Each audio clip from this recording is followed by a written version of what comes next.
Então, Melanie Klein foi uma autora pioneira da teoria das relações objetais. Ela era uma psicanalista freudiana, porém, sua teoria das relações objetais em alguns pontos eram diferentes das teorias de Freud.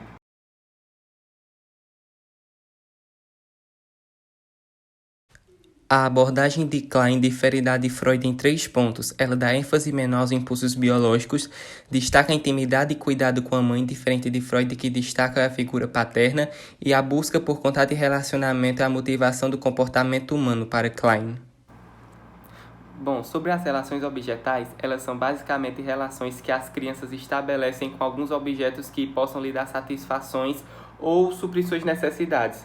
Esses objetos para as crianças, eles podem ser pessoas, como por exemplo a mãe, partes de pessoas, como por exemplo o seio da mãe, e coisas inanimadas, objetos inanimados, né? Como seus brinquedos, entre outros exemplos. E o ser humano, ele sempre tenta reduzir sua tensão por desejos insatisfeitos. No caso da criança, isso é suprido com a pessoa ou a parte da pessoa. Por esse motivo, Klein estuda as relações que as crianças obtêm com seus primeiros objetos, a mãe e seu seio, pois eles são modelos para seus futuros relacionamentos interpessoais. Assim, todo o nosso relacionamento está ligado a representações psicológicas de antigos objetos de infância, incluindo as pessoas. Todos eles são reminiscências que nós projetamos no presente. Melanie Klein, Fantasias e Objetos. Conheceremos um pouco sobre a vida psíquica das crianças segundo Melanie Klein. Freud enfatizava a importância das experiências infantis que acontecem por volta dos 4 a 6 anos de idade como fundamentais para toda a vida de um indivíduo. Klein não discorda, mas destaca também a importância das experiências que ocorrem já por volta dos 4 a 6 meses de idade, ou seja, ainda mais cedo. Numa linha ou outra, os dois estudiosos acreditam que a criança nasce com predisposições para tentar reduzir a ansiedade que é causada pelo conflito entre a pulsão de vida e a pulsão de morte. Resumidamente falando, a pulsão de vida é o nosso desejo inato de buscar a vida, a criação, o prazer.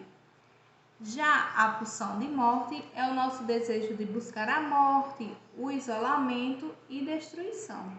Essas duas forças habitam dentro de nós, em um conflito que jamais será resolvido, mas que impulsiona a nossa vida psíquica.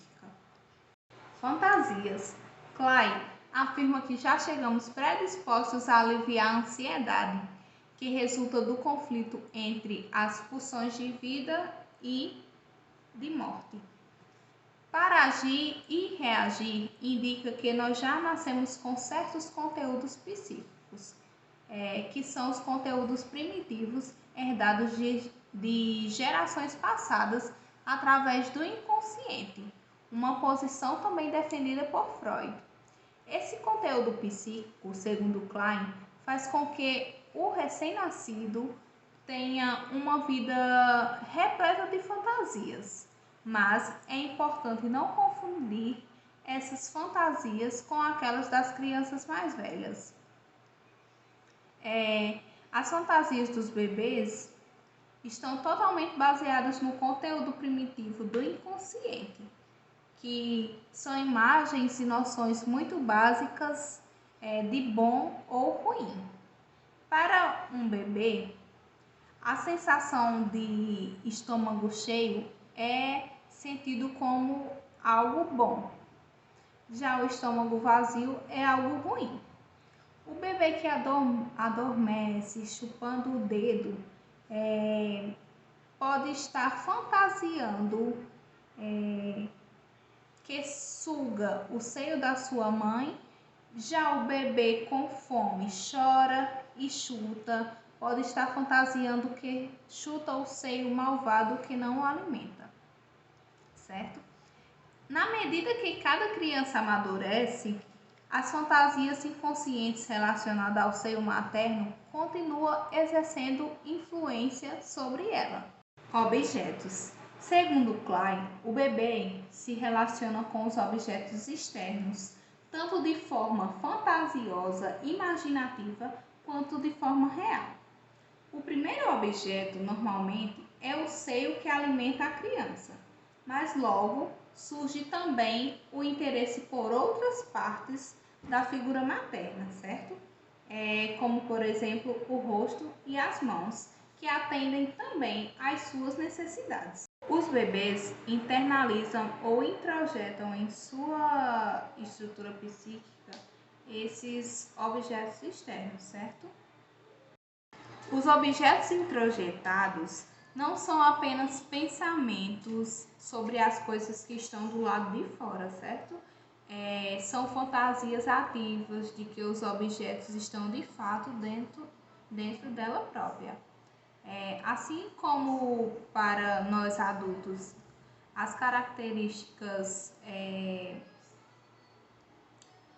desses objetos externos é difícil de compreender, para o bebê que introjetou a mãe, o bebê tem a sensação de que ela está constantemente dentro de si e tem vida própria dentro dele.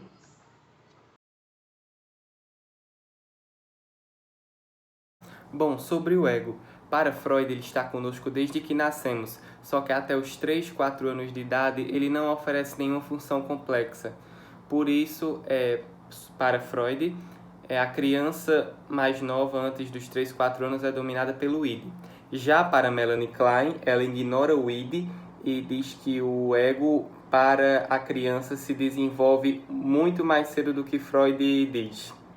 Melanie Klein diz que o ego, nas primeiras semanas de vida do indivíduo, ele é completamente desorganizado, porém ele já é forte o bastante para fazer o indivíduo sentir ansiedade, usar mecanismos de defesa e desenvolver as relações objetais. O ego ele se desenvolve com as primeiras experiências do bebê na amamentação, onde sua mãe o alimenta e o dá carinho. Porém, o bebê também pode sofrer de abandono, fome ou insegurança quando sua mãe não atende suas necessidades. E quando o bebê experimenta essas experiências prazerosas e desagradáveis, aí é que o ego dele se divide. E aí surge o eu bom e o eu mal. Que quando o bebê é agradado e quando algo do agrado dele não acontece. Então, quando a criança vai crescendo, ela vai ter uma percepção mais realista do mundo, que vai além do eu bom e do eu mal. Por isso, o seu ego vai se unificando novamente. Sobre o superego, Melanie Klein tem uma teoria que se difere da de Freud em 3 pontos. Freud diz que o superego chega na criança por volta dos 5 anos. Melanie Klein diz que chega mais cedo, antes dos 3.